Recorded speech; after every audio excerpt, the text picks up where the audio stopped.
Hi everyone, we are going to continue reading Peter Pan. We are on chapter 5 and it is called The Long Flight. Second to the right and then straight on until morning. Wendy remembered what Peter had said, but it seemed that even birds carrying street maps and consulting them at windy corners couldn't have found Neverland with those directions. And so Michael and Wendy and John had no choice but to follow Peter and to trust him completely. He led them around in circles, flying past church spires and clock towers and any other tall object that struck his fancy. John and Michael didn't mind. They were having too much fun flying over the ocean, racing each other between waves. Wendy, however, she was worried. It seemed to her that they had been flying now for days. Was the island called Neverland because they would never land? It certainly seemed a possibility. She was relieved at least, that Peter was feeding them, although his way of doing so was rather strange. He would chase birds that had food in their mouths and steal it. The birds would then steal it back, and so it went like this for a while until someone managed to gobble the food down. Worst of all, the children were getting increasingly sleepy. Occasionally, one of them would fall asleep while flying and drop like a heavy stone toward the cruel sea below. It always turned out all right. Either the other children would shout, "Wake up!" or Peter would swoop down at the last minute to save the falling child. But they each came awfully close to the water a few times. One of these days, Wendy thought, Peter might let them fall just for the fun of it because it would be an interesting sight to see. "Don't make him mad," Wendy whispered to John. "What would we do if he left us?" "Well, we would go back," John said. "We don't know the way." "Well, then we would go on," said John. "We don't know that way either. In fact, we don't even know how to stop flying." John thought about this. Wendy was right. Peter had never shown them how to stop. "Well," he said, "worst comes to worst, we could always just stop going. The world is round after all. Eventually we would get back to our bedroom window, don't you think?" Peter was nowhere to be found. It wasn't uncommon for him to leave them occasionally. Easily bored and distracted, he would fly up high to talk to the stars or down low to talk with a mermaid. He always came back, but sometimes he seemed barely to remember them, as if he had already moved on to his next adventure. "I'm Wendy," Wendy had reminded him once when he had flown back and looked at her blankly. "I know that," Peter had said, but she could tell he was lying. Eventually, the children learned how to fall asleep without falling. Peter, however, found this boring, so he would cry out and wake them up anyway, just to see them jump. At last, they reached Neverland. Less due to Peter's guidance, it seemed to Wendy, than through sheer luck, or perhaps because the island had been looking for them. "There it is," Peter said, and he gestured in the direction the sun was shining, like 100 golden arrows pointing to the island. "Look, there's the coral reef and the tiny hut and the cave," cried John, "and my lagoon with my flying flamingos. And there's the hunchback little old lady, and the turtles laying their eggs, and the sewing gnomes," Michael added, "and my flamingo with the flying lagoons." "Hello, Wolfie," Wendy called down to her pet wolf. "Hello, Boat." The children also saw and recognized the scary first days at school, trying not to laugh at church and the pop quizzes they hadn't studied for, the tooth fairy money, and the delicious chocolate pudding. It was all so familiar. Peter was a little annoyed with the children for knowing so much about the island. He wanted to be the one who knew everything. Shortly, however, the sun went down, and the children got scared. Then Peter felt better because they needed him again. Down below, black shadows grew and strange noises could be heard. Out in the open sky, there were no night lights or nanas to keep a child safe. The children were on their own. Huddling close to Peter, they flew so low now that their toes occasionally brushed the ocean. Something strange hung in the air. All of them could sense it. "They don't want us to land," Peter said. "Well, who are they?" Wendy whispered, shuddering. Peter wouldn't say. Instead, he said, "This island is full of pirates, and their captain, Hook, is the biggest pirate of all." The boys had been excited about the pirates, but at the reality of them, Michael began to cry, and even John gulped. "Of course, Quite's not quite as big as he used to be," Peter added, "thanks to me. During our last battle, I chopped off his right hand with my sword. Now he has an iron claw instead of fingers. If you meet him, you leave it to me. Got it?" "Yes." "Oh, don't say yes, say aye, aye, sir. Every boy who serves under me has to say that." "Aye, aye, sir," John replied. It occurred to John then that Tinkerbell's light might make it easier for the pirates to see them. "Tell her to go away at once, Peter," the children cried, but he refused.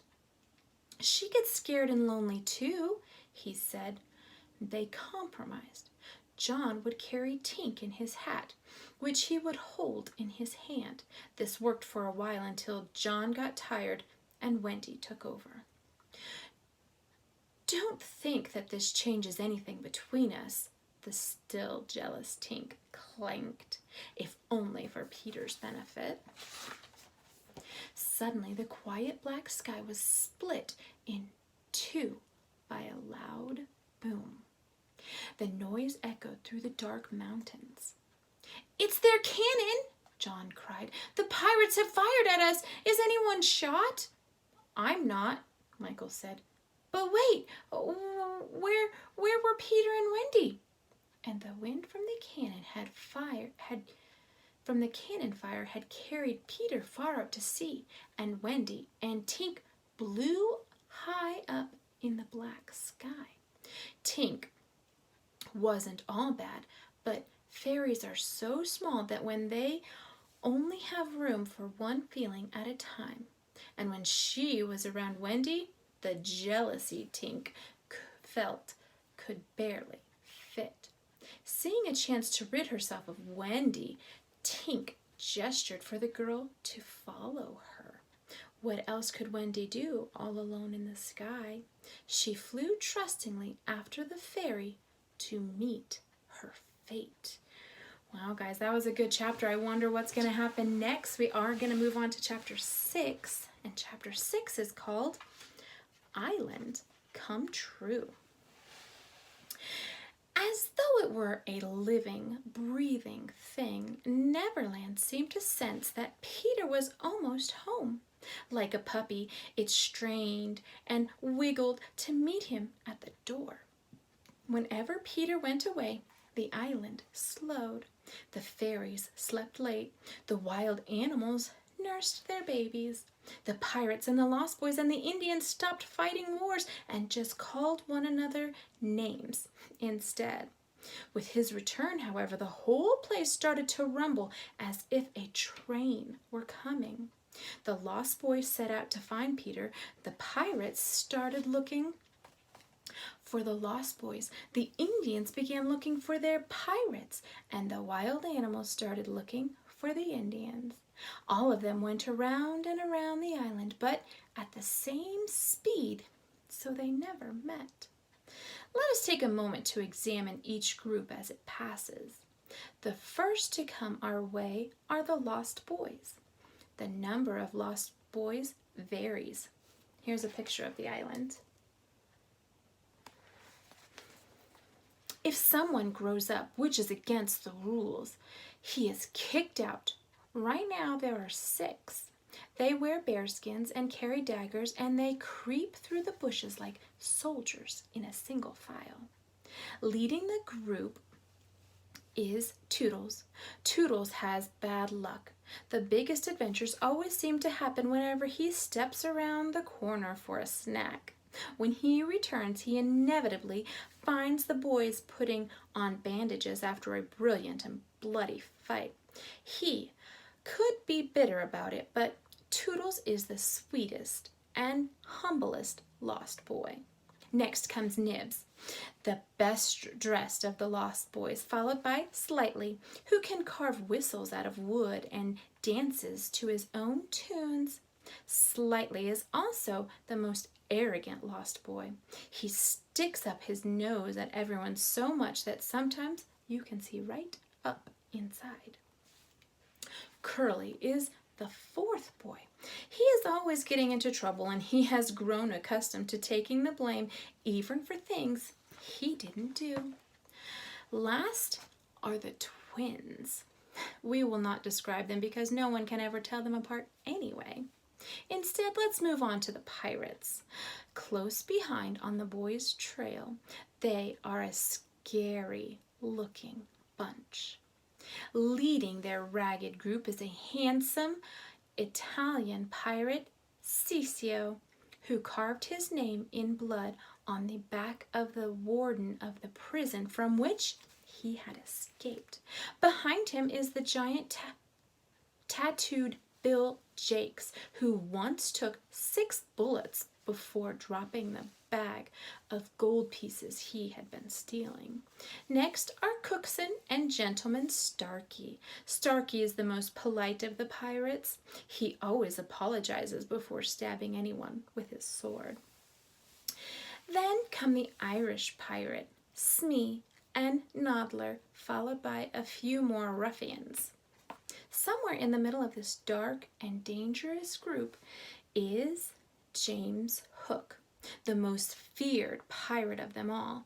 His hair is styled in long, shiny, dark curls, framing a sternly handsome face. His eyes are deep and black and dead, unless he is plunging his hook into someone, in which case his eyes sparkle and a bright and happy red. Hook is a different breed of pirate from the rest of his crew, except at the sight of his own blood, he is courageous. Connection.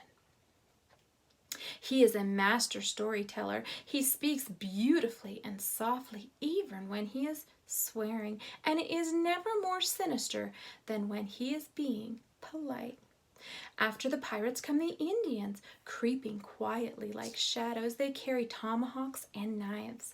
Among them is Tiger Lily, the beautiful Indian princess, whom none dare approach for fear that she will raise her hatchet to them. Behind the Indians creep the beasts, lions, tigers, bears, and other animals. The beasts are so hungry that their tongues are hanging out. Finally, there comes a giant crocodile. He is hungry too, but not just for any meat. No, he has a craving for something, or rather someone very specific. The boys stop first. They are getting tired. I wish Peter would get home already and tell us how Cinderella ends, Slightly said, out of breath. Toodles was about to respond when the boys heard the pirates walking and singing in the distance. The lost boys had stopped, but the pirates were still coming. Peter had trained the boys well, and they knew exactly what to do. In a flash, they each ran over to a nearby tree. Instead of climbing up, however, the boys went down. The trees were hollow, each with a hole in it as exactly as big as one of the boys, and all leading to the same underground cave. Hook had heard about these tree doors and thought it silly that each boy had his own tree. For this purpose, however, it suited him just fine. 7 trees should be easier to find than one. The pirates soon arrived in the clearing where the lost boys had been. While the others fanned out to continue their search, Hook and Smee stayed behind. "I think I spotted that Nibs boy, Captain," Smee said. "Shall I run after him? I could tickle him with my sword." "No," Hook said. "I want them all, especially their captain, Peter Pan. He cut off my arm and he threw it into a passing crocodile. He waved his iron claw in the air. One of these days I'm going to shake his hand with this." "Is that why you fear crocodiles?" Smee asked. "Not all crocodiles." You guys want a guest appearance? Say hi to Miss Peters. Dun, dun, dun. I love Peter Pan. I know, we're almost done with this chapter. Okay, enjoy. Okay. "Is that why you fear crocodiles?" Smee asked. "Not all crocodiles," Hook replied. "Just that one. It thought my arm was so tasty that it has followed me ever since, licking its lips, just waiting to eat the rest of me. The only reason it has not caught my eye is that it swallowed a clock, which ticks inside of it. I always hear the beast coming and run away." "One day that clock's battery will die," Smee pointed out, "and the ticking will stop." "Aye," Hook agreed darkly, sitting down on a mushroom. It was a strangely warm mushroom, Hook thought. Standing up, he pulled at the mushroom and discovered that its top easily came off. The headless mushroom then started to smoke. Why, it wasn't a mushroom at all. It was a chimney. Down the chimney, Hook heard voices. It was the lost boys. He had found their cave. Looking around now, he could also see holes in 7 of the nearby trees. The entrances! "I heard them say that Peter is away," Smee whispered. Hook smiled, and he nodded. He carefully replaced the mushroom top. He had a plan. "Let's return to the ship," Hook said. "We will bake a cake for them and leave it on Marooner's Rock in the Mermaid Lagoon. The boys are sure to find it and gobble it up, and it will make them sick so we can more easily capture them." Oh, how Hook and Smee laughed as they walked back to their boat. Soon, however, another sound replaced their laughter. It was the sound of ticking. Hook stopped short, shuddering. "Run!" yelled Smee, but Hook was already gone. All right, friends, that is the end of chapter 6. We will read tomorrow chapter 7 called The Wendy Bird. Have a good day, guys, and I'll see you later. Bye.